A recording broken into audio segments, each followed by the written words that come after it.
was the next book I read? Oh, The Midlight.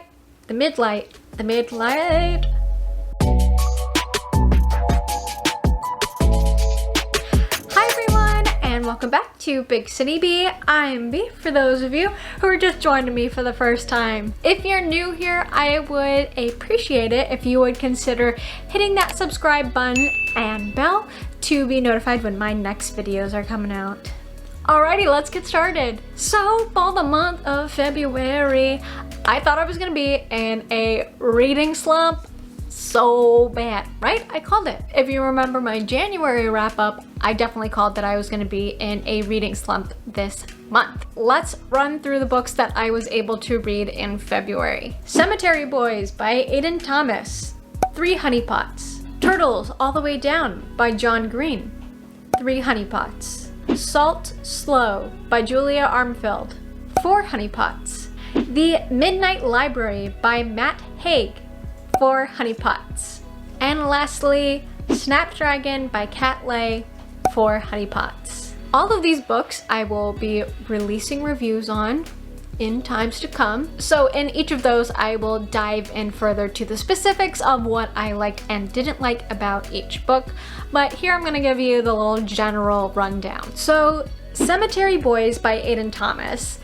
I did like this one. I thought it was cute and romancy, but I wouldn't read it again. I thought it was too predictable, and that just really threw me off because I hate predicting what happens in a book, and if I can do that without trying to predict what's happening in a book, that's not so great for me. But I did think it was endearing and sweet. Turtles All the Way Down by John Green.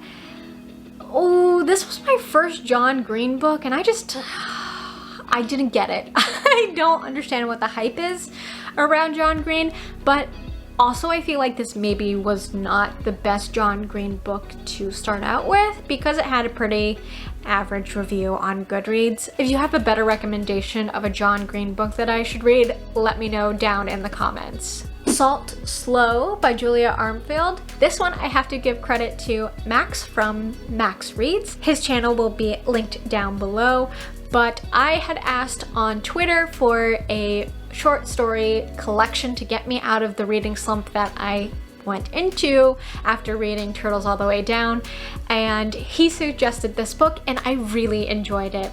It is a collection of short stories. There are nine short stories, I believe. I liked this collection because it kind of ran the gamut on genre and also writing style. I felt like the more you got into the collection, the more prose-esque it became and the more poetic it became, which I really enjoyed and got me out of my slump.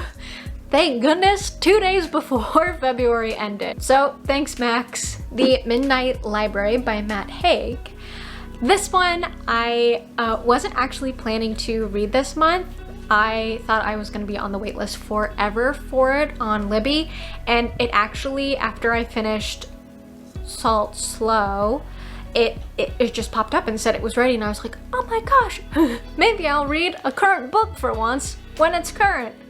So I had to read it, and I really enjoyed the book. I finished it in one day. I started it the same day I finished Salt Slow and then finished it that evening, and I enjoyed it. I always am so intrigued by the kind of butterfly effect where each of our decisions could lead to a different outcome, and sometimes I'll get stuck in thought loops like that, thinking of what could have happened if I had made different decisions in my life.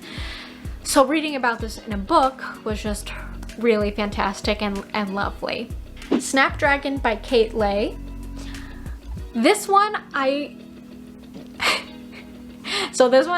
read because I wanted to read a 5th book in February and not just settle on 4, so I was still ahead of my Goodreads reading challenge.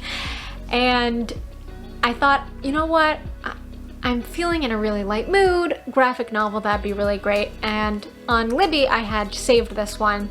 And I think it's really cute because it's about this girl, Snapdragon, who feels like she's an outsider in her community, and there's a witch in her community, and she doesn't believe in witches and goes to meet this witch to find her dog Good Boy, and that's how the whole story starts and the relationship starts, and I thought it was just really sweet, and I hope there's going to be a sequel to this graphic novel because it was just so cute.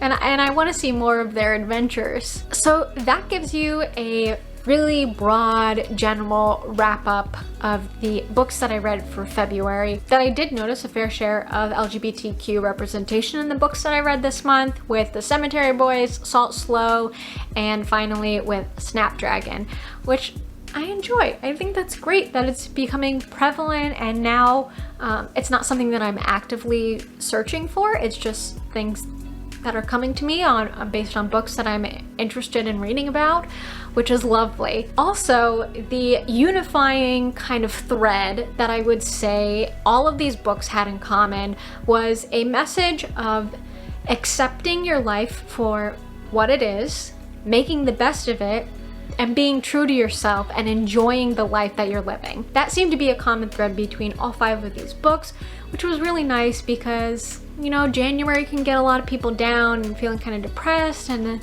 then February we're starting to see some spring notes and life is renewing again, and it just is really uplifting and makes me excited for spring and the rest of this year. And I hope if you read any of these books, you'll feel the same way too. So that is going to be my February wrap up for you all. I hope you enjoyed it. If you've read any of these books, let me know what your thoughts are on them down below in the comments. If you enjoyed this video, I'd also really appreciate it if you'd hit that like button and maybe considered subscribing if you're not already. Alrighty everyone, I hope you have a great rest of your day. All the best always. Bye.